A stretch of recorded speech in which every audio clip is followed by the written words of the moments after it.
New Mahamaya কেবিনের একটি chair দখল করে হাফ কাপ চা আর আলুর চপ অর্ডার দিয়ে নিকুঞ্জ সাহা একবার চারিদিকে চোখ বুলিয়ে নিল। তার চেনা পরিচিতের কেউ এসেছে কি? হ্যাঁ, এসেছে বই কি। ওই তো রসিকবাবু আর ওই যে শ্রীধর। পঞ্চানন এখনো আসেনি, তবে মিনিট 10-এর মধ্যে এসে যাবে নিশ্চয়ই। যত বেশি চেনা লোক আসে ততই ভালো। চেনা লোক চিনতে না পারলে তবেই না ছদ্মবেশের সার্থকতা। অবশ্যই এখনো পর্যন্ত তার সবকটা ছদ্মবেশই আশ্চর্য রকম সফল হয়েছে। আজকে তো তাও দাড়ির আবরণ রয়েছে, মুখের অর্ধেকটা অংশই ঢাকা।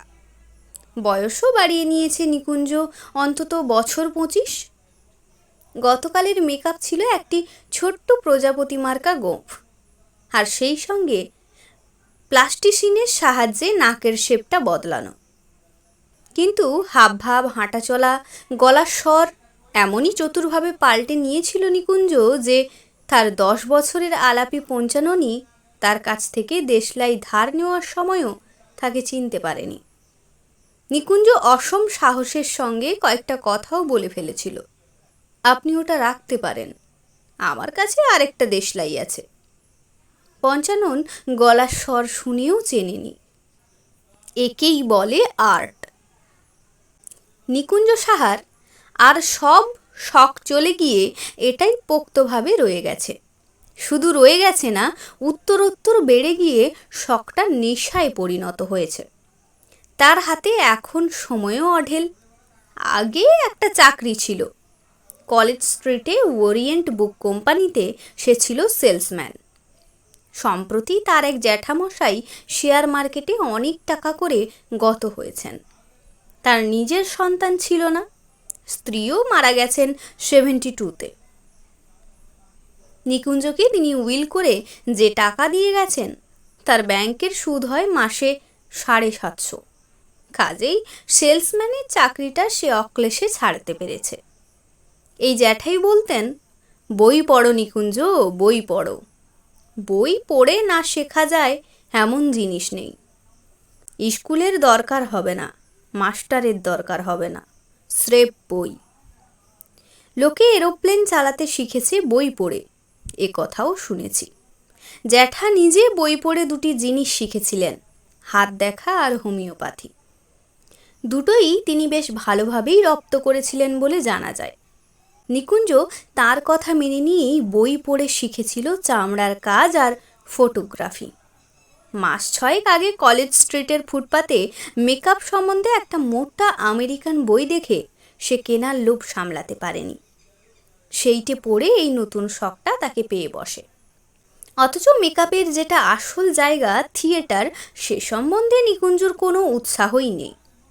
একবার মনে হয়েছিল এ তো বেশ নতুন জিনিস শেখা হলো, এর থেকে একটা উপরি রোজগারের রাস্তা ধরলে কেমন হয়। নবনট্য কোম্পানির ভুলু ঘোষের সঙ্গে নিকুঞ্জর কিছুটা আলাপও ছিল। দুজনেই ইস্ট বেঙ্গল ক্লাবের মেম্বার, সেই সূত্রেই আলাপ।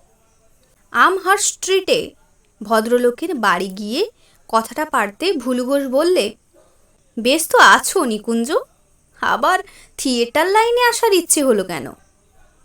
আর আমাদের কোম্পানির কথা যদি বলো, সেখানে অপরেশ দত্তকে সরিয়ে তুমি তার জায়গায় বসবে কি করে?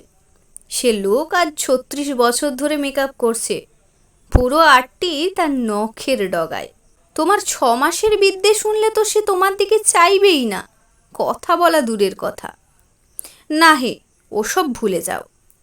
নবনট্য কোম্পানির ভুলু ঘোষের সঙ্গে নিকুঞ্জর কিছুটা আলাপও ছিল। দুজনেই ইস্ট বেঙ্গল ক্লাবের মেম্বার, সেই সূত্রেই আলাপ। আমহার্স্ট স্ট্রিটে ভদ্রলোকের বাড়ি গিয়ে কথাটা পারতে ভুলু ঘোষ বললে, বেশ তো আছো নিকুঞ্জ, আবার থিয়েটার লাইনে আসার ইচ্ছে হলো কেন? আর আমাদের কোম্পানির কথা যদি বলো, সেখানে অপরেশ দত্তকে সরিয়ে তুমি তার জায়গায় বসবে কি করে? সে লোক আজ 36 বছর ধরে মেকআপ করছে, পুরো 8টি তার নখের ডগায়। তোমার 6 মাসের বিদ্যে শুনলে তো সে তোমার দিকে চাইবেই না, কথা বলা দূরের কথা। না হে, ওসব ভুলে যাও। সুখে যখন আছো তখন ভূতের কিল ভোগ করবে কেন সাধ করে? নিকুঞ্জ সেই দিনই পেশাদার মেকআপের চিন্তা মন থেকে মুছে ফেলে দেয়। তাহলে মেকআপ শিখে করবে কিসে? কার মেকআপ করবে? চুল ছাটার সেলুনের মতো তো মেকআপের সেলুন খোলা যায় না, যেখানে লোক পয়সা দিয়ে নিজের চেহারা পাল্টে নিতে আসবে। তখনই নিকুঞ্জর মনে হয়, কেন, আমার নিজের চেহারা কি দোষ করলো? সত্যি বলতে কি, তার নিজের চেহারায় কয়েকটা সুবিধে আছে যাকে বলে ন্যাচারাল অ্যাডভান্টেজ। নিকুঞ্জর সবই মাঝারি। সে না লম্বা না বেঁটে, না কালো না ফর্সা, না চোখা না ভোঁতা। যে নাক খাড়া তাকে ভোঁতা করা যায় না, যে বেশি লম্বা তাকে বেঁটে করা যায় না, যে বেশি কালো তাকে ফর্সা বানাতে হলে যে পরিমাণ রঙের প্রলেপ লাগে তাতে মেকআপ ধরা পড়ে যেতে বাধ্য। দুদিন ধরে আয়নায় নিজের চেহারাটা স্টাডি করে নিকুঞ্জ তাই স্থির করল যে মেকআপ সে নিজেকেই করবে। নিজের চেহারার উপরেই চলবে তার যত এক্সপেরিমেন্ট। কিন্তু তারপর এই মেকআপের উদ্দেশ্যটা হবে কি? উদ্দেশ্য হবে দুটি। এক, নিজের শিল্প চাতুরীকে পারফেকশনের সবচেয়ে উঁচু স্তরে নিয়ে যাওয়া, এবং দুই, লোকের চোখে ধুলো দেওয়ার আনন্দ উপভোগ করা। বই কেনার দিন সাতেকের মধ্যেই নিকুঞ্জ মেকআপের সরঞ্জাম কিনতে শুরু করে। বইয়েতেই সে জেনেছে ম্যাক্স ফ্যাক্টর কোম্পানির প্যানকেক মেকআপের মাহাত্ম্যের কথা। সে জিনিস আমেরিকায় তৈরি হয়, কলকাতায় আসে না। অথচ দিশি রঙে নিখুঁত মেকআপ সম্ভব নয়। নিকুঞ্জকে তাই যেতে হলো প্রতিবেশী ডাক্তার বিরাজ চৌধুরীর কাছে। এই ডাক্তার চৌধুরী একবার নিকুঞ্জর জন্ডিস সারিয়ে দিয়েছিলেন। এর ছেলে আমেরিকায় পড়াশোনা করে।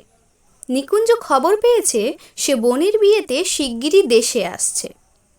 ডাক্তারবাবুর কাছে গিয়ে নিকুঞ্জ ভনিতা না করে সোজাসুজি বলল, আপনার ছেলে যদি একটা জিনিস আমার জন্য আনতে পারে, ও এলেই আমি দামটা দিয়ে দেব।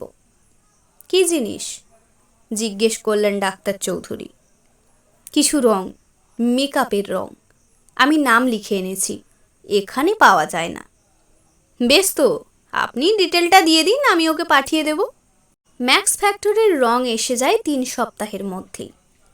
তার আগেই অবশ্য বাকি সব জিনিস কেনা হয়ে গেছে। তুলি, স্পিরিট গাম, ভুরু আঁকার কালো পেন্সিল, ফোকলা দাঁত করার জন্য কালো এনামেল পেন্ট, পাকা চুল করার জন্য সাদা রং, পরচুলা লাগানোর জন্য সূক্ষ্ম নাইলনের নেট। এছাড়া কিনতে হয়েছে বেশ কিছু আলগা চুল, যা ওই সূক্ষ্ম নেটের উপর একটা করে বসিয়ে নিকুঞ্জ নিজে হাতে তৈরি করে নিয়েছে 20 রকমের গোঁফ, 20 রকমের দাড়ি আর 20 রকমের পরচুলা। রুক্ষ মসৃণ সোজা ঢেউ খেলানো, কাফরিদের মতো পাকানো, কোনো রকম চুল বাদ নেই।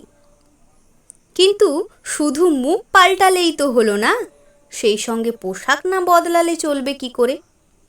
নিকুঞ্জর 7 দিন লেগেছে নিউ মার্কেট, বড়বাজার আর গ্র্যান্ড স্ট্রিট ঘুরে নিজের মাপ অনুযায়ী পোশাক জোগাড় করতে। রেডিমেড আর কটা জিনিস পাওয়া যায়, তাই দর্জিকে দিয়েও বেশ কিছু পোশাক করিয়ে নিতে হয়েছে। আর শুধু জামা কাপড় তো নয়, পরিধেয় সব কিছুই। 7 রকমের চশমা, 12 রকম চটি জুতা, স্যান্ডেল, 10 রকমের টুপি, তার মধ্যে দারোগার টুপিও বাদ যায় না। পাগড়ির জন্য 5 রকম কাপড়, 5 রকম হাতঘড়ি, শিখদের হাতের লোহা, তাগা, তাবিজ, মাদুলি, পৈতে, বোষ্টমের মালা, শাক্তের রুদ্রাক্ষ, ওস্তাদের কানে পরার নকল হিরে, কিছুই বাদ যায়নি। আর কিনতে হয়েছে একটা বড় আয়না, আর তার ফ্রেমে বসানোর জন্য জোরালো বাল্ব।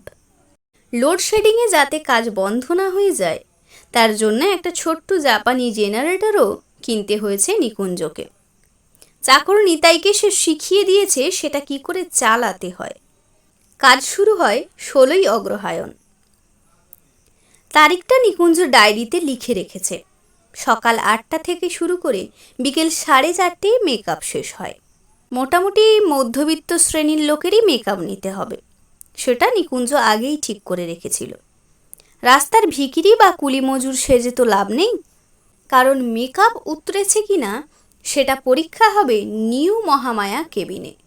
সেখানে বসে চা খেতে পারে এমন লোক তো হওয়া চাই। প্রথম দিনেই বাজিমাত। ঘন কালো ভুরু আর তার সঙ্গে মানানসই ঘন কালো ঝুপো গোঁফ বিশিষ্ট মুক্তার সেজেছিল নিকুঞ্জ। সাদা প্যান্ট ও বহু ব্যবহৃত কালো মুক্তারি কোট, হাতে একটা পুরনো ব্রিফকেস, পায়ে শুকতলা ক্ষয়ে যাওয়া কালো শু আর ইলাস্টিকবিহীন সাদা মোজা। তারই টেবিলে এসে বসল পঞ্চানন। নিকুঞ্জ যতক্ষণ চা খেয়েছে তার বুকের ধুকপুকানি চলেছে সমানে, কিন্তু সামনে বসা অচেনা সাধারণ মানুষ সম্বন্ধে একজন যে কত কম কৌতূহলী হয়, বিশেষত সে লোকের যদি অন্যদিকে মন থাকে, সেটা নিকুঞ্জ সেদিন বুঝেছে। পঞ্চানন তার দিকে দেখেও দেখেনি। বাঁ হাতে রেশ বুকের পাতা উল্টে দেখেছে আর ডান হাতে চামচ দিয়ে অমলেট ছিঁড়ে খেয়েছে। নিকুঞ্জ যখন বয়ের কাছে বিল চাইল, তখনও পঞ্চানন দৃষ্টি ঘুরালো না তার দিকে। এ এক অদ্ভুত অভিজ্ঞতা, অদ্ভুত আনন্দ। নিকুঞ্জ সেদিনই বুঝেছিল যে আজ থেকে এটাই হবে তার জীবনের একমাত্র অকুপেশন। সেদিন বাড়ি ফিরে একটা মজা হলো। এটা যে হবে সেটা আগেই বোঝা উচিত ছিল, কিন্তু নিকুঞ্জর খেয়াল হয়নি শশীবাবু থাকেন একতলার সদর দরজার পাশের ফ্ল্যাটে। তার বসার ঘর থেকে কে ঢুকছে না ঢুকছে দেখা যায়। নিকুঞ্জ ফিরেছে 7:15। লোডশেডিং হয়নি বলে দরজার সামনে প্যাসেজে আলো ছিল। মুক্তার নিকুঞ্জ ঢুকতেই শশীবাবুর হাঁক এলো, কাকে চাই? নিকুঞ্জ থামল। তারপর শশীবাবুর দরজার দিকে এগিয়ে গেল। এবার তারা মুখোমুখি। শশীবাবু আবার বললেন, কাকে খুঁজছেন মশাই? নিকুঞ্জ সাহা কি এই বাড়িতে থাকে? আগে হ্যাঁ, দোতলার সিঁড়ি উঠে ডান দিকের ঘর। উত্তরটা দিয়ে শশীবাবু ঘুরে গেলেন। আর সেই ফাঁকে একটানি গোঁফ ভুরু খুলে ফেলে নিকুঞ্জ বলল, একটা কথা ছিল। বলুন। বলেই নিকুঞ্জর দিকে ফিরে শশীবাবুর চোখ ছানা বড়া হয়ে গেল। সে কি, এ যে নিকুঞ্জ! নিকুঞ্জ শশীবাবুর ঘরে ঢুকে গেল। একে ব্যাপারটা জানানো দরকার। বাড়ির অন্তত একজন জানলে ক্ষতি নেই, বরং সুবিধেই হবে। শুনুন শশীদা, আমি এবার থেকে মাঝে মাঝে এইরকম মেকআপ নিয়ে ফিরব। কোনোদিন ডাক্তার, কোনোদিন মুক্তার, কোনোদিন শিখ, কোনোদিন মারোয়ারি, বুঝছেন? বেরোবো বিকেলে, ফিরবো সন্ধে। আপনার ঘরে এসে মেকআপটা খুলে ফেলবো। ব্যাপারটা আমার আপনার মধ্যেই থাক, কেমন? কিন্তু হঠাৎ এ উদ্ভট শখ কেন? থিয়েটার? না না, থিয়েটার নয়, এটা একটা এক্সপেরিমেন্ট। আপনাকে কনফিডেন্সে নিচ্ছি কারণ আপনি বুঝবেন। মোট কথা, আপনি আর ছড়াবেন না ব্যাপারটা, এইটাই আমার রিকোয়েস্ট। শশীবাবু সজ্জন ব্যক্তি, পাড়ার বঙ্কিম পাঠাগারের লাইব্রেরিয়ান, নিজেও বইয়ের পোকা। নিকুঞ্জর কথায় রাজি হয়ে গেলেন। বললেন, কোনো বদমতলব নেই যখন বলছো, তখন আর কি। কত লোকের তো কত রকম শখই থাকে। কাজটা মেহনতের ও সময় সাপেক্ষ, তাই সপ্তাহে 2 দিনের বেশি মেকআপ নেওয়া চলবে না। এটা নিকুঞ্জ আগেই বুঝেছিল, তবে বাকি সময়টা সদ্ব্যবহার করতে বাধা নেই। নিকুঞ্জ সেই সময়টা শহর ঘুরে বেড়িয়ে লোকজন স্টাডি করে। নিউ মার্কেট যে এ ব্যাপারে একটা স্বর্ণখনি, সেটা একদিন গিয়েই বুঝেছে। তাছাড়া খেলার মাঠ, হিন্দি সিনেমার কিউ, এসব তো আছেই। ইন্টারেস্টিং টাইপের লোক দেখলেই নিকুঞ্জ খাতায় নোট করে নেয়, এমনকি কোনো ছুতো করে সে লোকের সঙ্গে দুটো কথাও বলে রাখে। কটা বাজলো দাদা? আমার ঘড়িটা আবার। অথবা এখান থেকে গড়িয়াহাট যেতে কত নম্বর বাস ধরবো বলতে পারবেন? এ ধরনের প্রশ্নেও যথেষ্ট কাজ হয়। যেদিন মেকআপ থাকে না, সেদিন বিকেলে সে স্বাভাবিক বেশেই চলে যায় মহামায়া কেবিনে। যে ৩-৪ জন আলাপি আসে তাদের সঙ্গে গল্পগুজব করে। রাজা উজির মেরে যথাসময়ে ফিরে আসে তার বৃন্দাবন বসাক লেনের ফ্ল্যাটে। ছোকরা চাকর নিতাই অবশ্য বাবুর ব্যাপারটা জানে। বাবুর কাণ্ড কারখানা দেখে এবং রীতিমতো উপভোগ করে। তবে চাকরটি যে খুব বুদ্ধিমান তা বলা চলে না। চিনতে পারছিস? হ্যাঁ। মারবো এক থাপ্পড়। তোর বাবু বলে চিনতে পারছিস? আপনি তো বাবু বটেই, সে তো জানি। তোর বাবুর এরকম গোঁফ, এরকম টাক, এরকম পোশাক পরে তোর বাবু, এরকম চশমা পরে, কাঁধে এরকম চাদর নেয়। নিতাই হাসি মুখ করে দাঁড়িয়ে থাকে দরজায় হেলান দিয়ে। নিকুঞ্জ বুঝতে পারে মাথা মোটা লোকেদের জন্য তার এই ছদ্মবেশ নয়। তারা এর আর্ট কোথায় তা ধরতে পারবে না। কিন্তু শুধুমাত্র ৩ জন কি ৪ জন বন্ধুকে ঠকিয়েই কি তার কাজ শেষ? এ প্রশ্নটা কদিন থেকেই নিকুঞ্জকে ভাবিয়ে তুলেছে। সে বুঝেছে যে তার আকাঙ্ক্ষা ঊর্ধ্বগামী পদ নিতে চাইছে। তার আর্টের দৌড় কতটা সেটা জানার একটা গোপন বাসনা মাথা উঁচিয়ে উঠছে। সেই বাসনা চরিতার্থ করার একটা সুযোগ এসে গেল কয়েকদিনের মধ্যেই। শশীবাবুর ঘরেই কথা হচ্ছিল এই ফ্ল্যাট বাড়ির কয়েকজন বাসিন্দার মধ্যে। নিকুঞ্জ সেখানে উপস্থিত। ভুজঙ্গবাবু একটু আধটু ধর্মচর্চা করেন। তার মধ্যে প্রাণায়াম, কুম্ভক, রেচক, নাক দিয়ে জল টানা এসব আছে। গুজব শোনা যায় তিনি নাকি সন্ন্যাসী হতে হতে সংসারী হয়ে পড়েন। তবে অনেক সাধু সন্ন্যাসীর সঙ্গে আলাপ আছে তাঁর। কেদার, বদ্রী, কাশী, কামাখ্যা সব ঘোরা আছে কুণ্ডু স্পেশালে। তিনিই বললেন তারাপীঠে এক তান্ত্রিক সাধু এসে আস্তানা গেড়েছেন, যার ক্ষমতা নাকি পৌরাণিক সাধুদের হার মানায়। নামটা কি বললেন? জিজ্ঞেস করল ব্যাংকের চাকুরে হরবিলাস। নাম বলিনি, বিরক্তভাবে বললেন ভুজঙ্গবাবু। রাগলে এর ভুরু উপরে ওঠে, ফলে চশমা নাক দিয়ে হড়কে নিচে নেমে যায়। হেঁচকি বাবা কি? প্রশ্ন করল হরবিলাস। হেঁচকি বাবা নামে একজন সাধুর কথা কাগজে বেরিয়েছিল বটে। ইনি নাকি ভক্তদের সামনে কথা বলতে বলতে হঠাৎ হঠাৎ এমন হেঁচকি তোলেন যে মনে হয় অন্তিমকাল উপস্থিত, কিন্তু পরক্ষণেই সামলে নিয়ে এমন ভাব করেন যেন কিছুই হয়নি। অথচ উপস্থিত ডাক্তারেরাও বলেছেন এ হেঁচকি মরণ হেঁচকি ছাড়া কিছুই না। ভুজঙ্গবাবু ডান হাতের তর্জনী দিয়ে চশমা নাকের উপর ঠেলে তুলে জানালেন সাধুর নাম কালিকানন্দ স্বামী। যাবেন নাকি? জিজ্ঞেস করলেন ইন্স্যুরেন্স দালাল তনয়বাবু। আপনি যান তো আমিও ঝুলে পড়ি আপনার সঙ্গে। সাধু দর্শনে বেশ একটা হয়, কলকাতার এই হোলসেল নোংরামি আর ভাল লাগে না। ভুজঙ্গবাবু বললেন তিনি যাবেন বলেই স্থির করেছেন। নিকুঞ্জ আর কিছু না বলে দোতলায় নিজের ঘরে চলে গেল। তার ধমনীতে রক্ত যে বেশ দ্রুত চলাচল করছে সেটা সে বেশ বুঝতে পারছে। তান্ত্রিক সাজতে হলে কি কি জিনিস লাগে, কি কি তার কাছে আছে এবং কি কি জোগাড় করতে হবে সেটা জানা চাই।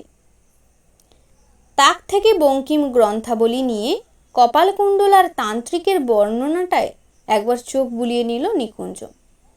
আজও এ বর্ণনার কোনো পরিবর্তন হয়নি। সাধু সন্ন্যাসীদের চেহারা পৌরাণিক যুগে যেমন ছিল আজও তেমনই আছে। নিকুঞ্জ একবার বেনারস গিয়েছিল। দশাশ্বমেধ ঘাটে গিয়ে মনে হয়েছিল যে প্রাচীন ভারতবর্ষের চেহারাটা এই একটা জায়গায় ধরা রয়েছে। নিকুঞ্জর প্ল্যান ঠিক হয়ে গেল। তারাপীঠ হলো বীরভূম। রামপুরহাটে নিকুঞ্জর এক খুড়তুতো ভাই থাকে। সেইখানেই সে চলে যাবে তান্ত্রিক মেকআপের সরঞ্জাম নিয়ে। তারপর সেখান থেকে তৈরি হয়ে নিয়ে হাজির হবে তারাপীঠে। তারপর হবে পরীক্ষা। সাধু বাবাজিদের মধ্যে সে বেমালুম মিশে যেতে পারে কিনা সেইটা তাকে দেখতে হবে। ভুজঙ্গবাবুরাও সেখানে থাকবেন, তারাও তার ছদ্মবেশ ধরতে পারেন কিনা দেখা যাবে। মেকআপের অধিকাংশ জিনিসই নিকুঞ্জর ছিল, কেবল হাতে নেওয়ার যষ্টি, চিমটে আর কমণ্ডলু ছাড়া। ঝাঁকড়া চুল আছে একটা, সেটাকে জটায় পরিণত করতে হবে, ও হয়ে যাবে, চিন্তার কোনো কারণ নেই। ভুজঙ্গবাবু সপরিবারে বুধবার রওনা দিচ্ছেন খবর পেয়ে নিকুঞ্জ মঙ্গলবার বেরিয়ে পড়ল। ভাই সন্তোষকে আগেই খবর দেওয়া ছিল, যদিও কেন যাচ্ছে সেটা নিকুঞ্জ জানায়নি। ভাইয়ের বয়স 22, বাবা মারা গেছেন গত বছর। তিনি ছিলেন রামপুরহাটে পূর্ণিমা টকিজের মালিক, এখন সন্তোষই মালিকানা ভোগ করছে এবং হিন্দি ছবি দেখিয়ে পয়সাও কামিয়েছে মন্দ না। হয়তো হিন্দি ছবি দেখার জন্যই সে নিকুঞ্জর প্ল্যানের মধ্যে একটা দারুণ অ্যাডভেঞ্চার গন্ধ পেল। বলল, তোমার কোনো চিন্তা নেই নিকুঞ্জদা, আমার গাড়িতে করে সোজা নিয়ে গিয়ে তোমাকে একবারে শ্মশানের মুখে নামিয়ে দেব।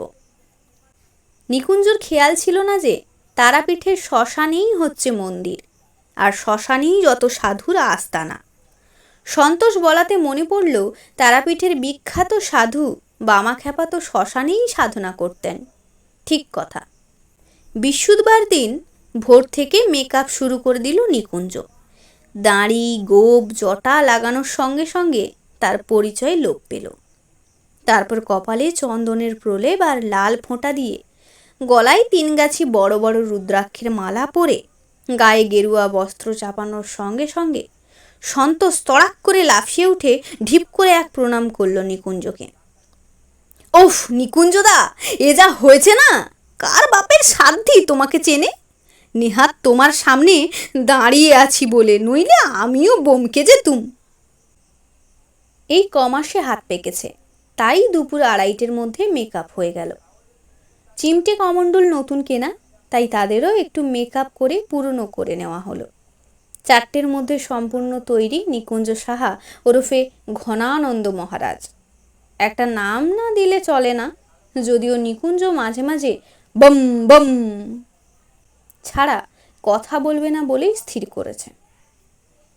সাধুরা অন্য জগতের মানুষ, সাধারণ মানুষের সঙ্গে তাদের কথা বলতে হবে এমন কোনো কথা নেই। নামটা দরকার হচ্ছে সন্তোষের জন্য।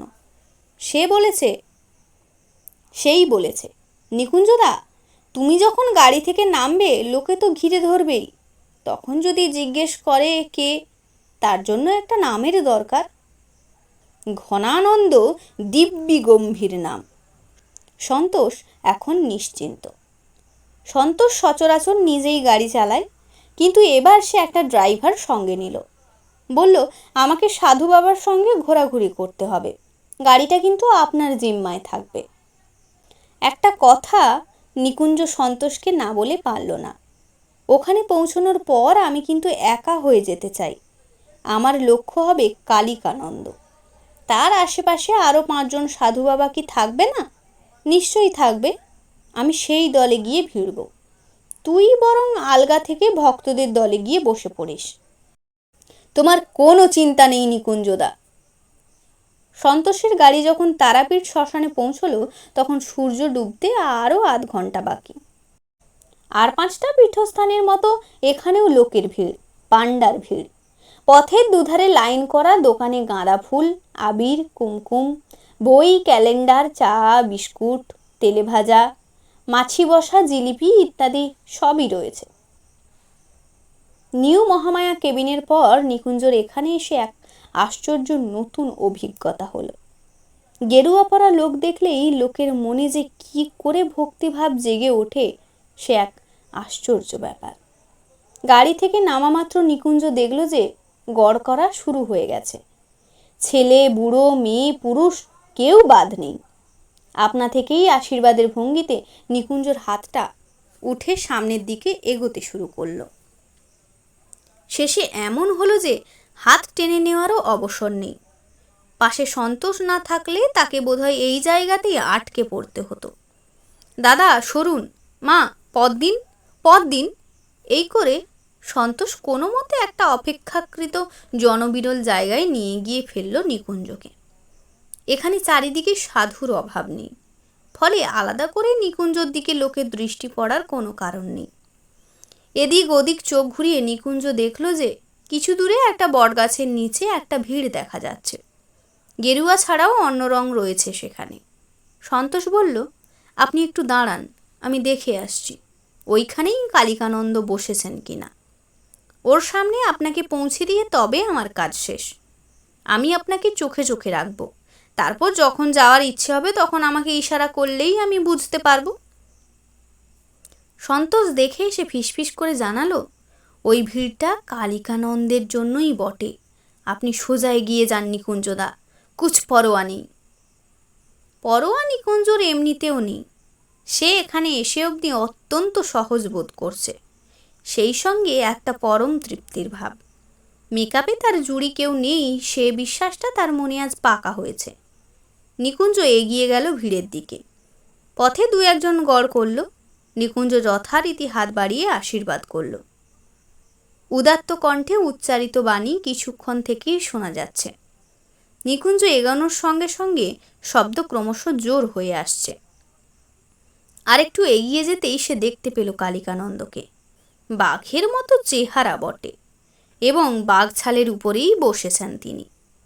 তিনিই বাণী শোনাচ্ছেন ভক্তদের।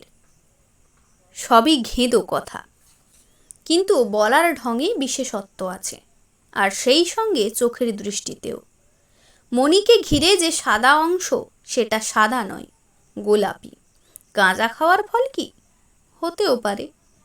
ভক্তের সংখ্যা 50-60-এর বেশি নয়, তবে একজন দুজন করে ক্রমেই বাড়ছে। ওই তো ভুজঙ্গবাবু আর তার স্ত্রী। তনয়বাবুও নিশ্চয়ই আছেন ভিড়ের মধ্যে। ভুজঙ্গবাবুরা মনে হয় বেশ সকাল সকাল এসেছেন, কারণ তাদের স্থান ভক্তদের একেবারে প্রথম সারিতে। কালিকানন্দের দুপাশে এবং পিছনে 10-12 জন গেরুয়াধারী বসেছেন। তাদের সকলেরই গোবদাড়ি, জটা, রুদ্রাক্ষের মালা, সর্বাঙ্গে ভস্য, অর্থাৎ নিকুঞ্জর সঙ্গে তাদের চেহারার তফাৎ করা প্রায় অসম্ভব। নিকুঞ্জ ভিড়ের পিছন দিয়ে এগিয়ে গেল সাধুদের দলের দিকে। কোত্থেকে যেন একটা গান ভেসে আসছে। যারে মাধাই জেনে আয়, বুঝি গৌর যায় আর নিতাই যায়। কে হরি বল বলিতে যায়, যারে মাধাই জেনে আয়, বুঝি গৌর যায় আর নিতাই যায়। কে হরি বল বলিতে যায়। হঠাৎ গানটা আরো স্পষ্ট হয়ে উঠল। কেন? কারণ আর কিছুই না, কালিকানন্দের কথা থেমে গেছে। নিকুঞ্জের দৃষ্টি গেল সাধু বাবার দিকে। কালিকানন্দ তার দিকেই চেয়ে আছে, এক দৃষ্টে, রাঙা চোখে। নিকুঞ্জের হাঁটা থেমে গেছে। অন্যান্য সাধু আর ভক্তদের দৃষ্টিও তার দিকে। এবার কালিকানন্দের উদাত্ত কণ্ঠে প্রশ্ন এলো, বাবাজির ভেগ ধরা হয়েছে? গেরুয়া পরলেই সাধু হয়? গলায় মালা পরলেই সাধু? গায়ে ছাই মাখলেই সাধু? তোর আসপর্দা তো কম নয়। তোর জটা ধরে যদি টান দিই তখন কি হবে? কোথায় যাবে তোর সাধুগিরি? চোখের পলকে সন্তোষ হাজির নিকুঞ্জের পাশে। আর নয় দাদা, সোজা গাড়িতে। নিকুঞ্জের সমস্ত দেহ অবশ, কিন্তু তাও পালানো ছাড়া পথ নেই। সন্তোষের কাঁধে ভর করে প্রায় চোখ বন্ধ করে সে রওনা দিল শ্মশানের গেটের উদ্দেশ্যে। কান তো খোলা, তাই কালিকানন্দের শেষ কথাগুলো না শুনে পারলে না। এই ভণ্ডামির ফল কি তা জানো তুমি, নিকুঞ্জ সাহা? কলকাতায় পৌঁছে বাসা বদল করতে হলো। আর এ তল্লাটেই নয়, ভুজঙ্গবাবুর সামনে ঘটেছে ঘটনাটা। তিনি এসেই হাটে হাঁড়ি ভাঙবেন, তখন আর টিটকিরিতে কান পাতা যাবে না। ভবানীপুরে কাঁসারি পাড়া লেনে একটা ফ্ল্যাট পাওয়া গেল ভাগ্যক্রমে। ফ্ল্যাট মানে 1.5 ঘর, ভাড়া 250 টাকা। বাপরে বাপ, তান্ত্রিকের কি তেজ, কি অন্তর্দৃষ্টি! পাদ্রী, পুরুত, মোল্লা, দরবেশ এইসব মেকআপের যা সরঞ্জাম ছিল নিকুঞ্জর কাছে, সব বাক্স থেকে বার করে নিয়ে কাছেই আদিগঙ্গার জলে ফেলে দিল সে। 3 হপ্তা গেল আবার স্বাভাবিক অবস্থায় ফিরে আসতে। ইতিমধ্যে নতুন পাড়ার আলাপি হয়েছে 2-1 জন। এখানেও রয়েছে বাড়ি থেকে আধ মাইলের মধ্যে বড় রাস্তায় একটি রেস্টুরেন্ট, নাম পরাশর কেবিন। এখানে কেউই জানে না নিকুঞ্জের কলঙ্কময় ইতিহাস। তারকবাবু, নগেন মাস্টার, শিবু পোদ্দার। শিবু আবার থিয়েটারে পার্ট করে। নিকুঞ্জকে ধরে নিয়ে গিয়েছিল একদিন তপন থিয়েটারে আগুনের ফুলকি দেখাতে। দেখবেন কেমন ফার্স্ট ক্লাস মেকআপ নেই, যাওয়ার আগে বলেছিল শিবু। নিকুঞ্জ দেখে হাসবে না কাঁদবে ঠিক করতে পারেনি। এই মেকআপ, এরা কি ভালো মেকআপ দেখেছে কোনোদিন? আমার মেকআপ দেখলে তো এদের লজ্জায় মাথা হেঁট হয়ে যাবে। পরক্ষণেই অবশ্যই মনে পড়ল তারাপীঠের অভিজ্ঞতার কথা। তবু তান্ত্রিকদের অলৌকিক ক্ষমতার কথা তো শোনাই যায়, এতে অবাক হওয়ার কিছু নেই। নিকুঞ্জর চালে একটু ভুল হয়ে গিয়েছিল, এই যা। কিন্তু তাই বলে কি তার এত স্বাদের অকুপেশনটি একবারে বরবাদ করে দিতে হবে? সে হয় না, হতে পারে না। আরও কত কি সাজতে বাকি আছে, যেমন একটা সত্যি করে ষণ্ডা চরিত্র এখনো সাজা হয়নি। এক তান্ত্রিক ছাড়া যা সেজেছে সবই নিরীহ অমায়িক চরিত্র, যাদের দিকে এমনিতেই লোকের দৃষ্টি যায় না। চোখ যাবে অথচ চেনা যাবে না, তেমন একটা চরিত্রের মেকআপ না করলে আর সত্যি করে সাফল্যের পরীক্ষা হবে কি করে? কেমন হবে এই ষণ্ড চরিত্র? মাথায় কদম ছাঁট চুল, মুখে 4 দিনের দাড়ি, চোখের নিচে একটা ক্ষতচিহ্ন যাকে বলে স্কার, নাকটা একটু ভাঙা, মুষ্টিযোদ্ধার মতো হাতে উল্কি, গলায় চেন, পরনে বোতাম ছাড়া চেক শার্ট আর বর্মাল লুঙ্গি। তারাপীঠের অভিজ্ঞতার পর নিকুঞ্জর আর ছদ্মবেশের ত্রিসীমানায় যাওয়া উচিত ছিল না। কিন্তু শখটা বোধ হয় এমনই মজ্জাগত যে কাজের বেলা দেখা গেল যে দ্বিগুণ উৎসাহ নিয়ে বসে গেছে আবার আয়নার সামনে। সকালবেলা চা খেয়েই কাজে লেগে যাওয়ার ফলে সেদিন আর নিকুঞ্জর খবরের কাগজটা দেখা হয়নি। ফলে খিদিরপুরে জোড়া খুনের খবরটা এবং পলাতক আততায়ী ডাকসাইডে গুন্ডা বাঘা মণ্ডলের ছবিটাও দেখা হয়নি। এবং পলাতক আততায়ী ডাকসাইডে গুন্ডা বাঘা মণ্ডলের ছবিটাও দেখা হয়নি। যদি হতো তাহলে অবশ্যই নিকুঞ্জ মেকআপটা অন্যরকমভাবে করত। বাঘা মণ্ডলের ছবি মাস 6 আগেও একবার বেরিয়েছিল কাগজে, সেটা একটা দুঃসাহসিক ডাকাতির পরে। সেবারও বাঘা পুলিশের চোখে ধুলো দিয়ে পালিয়েছিল। কাগজে ছবি ছাপার উদ্দেশ্য ছিল জনসাধারণকে সতর্ক করা। সেই প্রথমবারের ছবি কি নিকুঞ্জ দেখেছিল? আর সেই চেহারা তার মনের অবচেতনে গাঁথা হয়ে গিয়েছিল? না হলে আজ সে হুবহু বাঘা মণ্ডলের ছদ্মবেশ নেবে কেন? ছবি দেখে থাকলেও বাঘা সংক্রান্ত ঘটনাবলী নিশ্চয়ই নিকুঞ্জ জানা ছিল না। যদি থাকতো তাহলে তাকে এসে টেবিলে বসতে দেখে যেভাবে পরাশর কেবিন খালি হয়ে গেল, সেটা তার মনে কোনো বিস্ময়ের সৃষ্টি করতো না। ব্যাপারটা কি? এরা এরকম করছে কেন? ম্যানেজার উঠে কোথায় গেলেন? বয়টা ওই কোণে ওরকম ফ্যাকাশে মুখ করে দাঁড়িয়ে ঠকঠক করে কাঁপছে কেন? ম্যানেজার যে পাশের ডাক্তারখানায় গিয়েছেন পুলিশে ফোন করতে, এবং সেই ফোন যে পুলিশ ভ্যানকে চুম্বকের মতো টেনে আনবে নিকুঞ্জর পাড়ায়, সেটা আর নিকুঞ্জ জানবে কি করে? তবে এমনও দেখা যায় যে একজন লোকের চরম সংকটের মুহূর্তে তার উদ্ধার গল্পে ভাগ্যদেবতা পুরো হাতটা না হলেও অন্তত একটা আঙুল তার দিকে বাড়িয়ে দেন। সেই আঙুলই হলো নিকুঞ্জর পাশের চেয়ারে পড়ে থাকা একটা দৈনিক কাগজ। কাগজটা পুরো দেখবারও দরকার নেই, যে পাতায় সেটা খোলা রয়েছে তাতেই রয়েছে খুনি বাঘা মণ্ডলের ছবি, আর সঙ্গে সংক্ষিপ্ত গরম খবর। এই মুখই আজ নিকুঞ্জের আয়নায় তারই চোখের সামনে ক্রমে ফুটে উঠেছে। নিকুঞ্জর হাত পা ঠান্ডা হয়ে গেলেও কাগজটা কাছে টেনে এনে খবরটায় একবার চোখ বুলিয়ে নেওয়ার লোভ সে সামলাতে পারল না। আর নেওয়া মাত্র সমস্ত ব্যাপারটা জলের মতো পরিষ্কার হয়ে গেল। রাস্তায় বেরিয়ে দ্রুত পদে কাঁসারিপাড়া লেনে নিজের বাসায় গিয়ে ঢুকতে সময় লাগলো 10 মিনিট। একটা গাড়ির শব্দ সে পিছন থেকে পেয়েছে এবং ঠিকই সন্দেহ করেছে সেটা পুলিশ ভ্যান, কিন্তু সেদিকে দৃকপাত করেনি। আসুক পুলিশ। পুলিশই বোকা বনবে। তারা সিঁড়ি ভেঙে দোতলায় পৌঁছানোর আগেই নিকুঞ্জর ছদ্মবেশ উধাও হয়ে যাবে। নিকুঞ্জ সাহা তো কোনো অপরাধ করেনি, করেছে বাঘা মণ্ডল। ঘরে ঢুকে চাকরকে চায়ের জল চাপাতে বলে নিকুঞ্জ দরজাটা খিল দিয়ে বন্ধ করে দিল। ওই যা, লোডশেডিং। এখন জাপানি জেনারেটর চালাতে গেলে সময় লাগবে। কুছ পরোয়া নেই, মোমবাতি আছে, কিন্তু আগে জামাটা ছেড়ে ফেলা উচিত। সে কাজটা অন্ধকারেই হবে।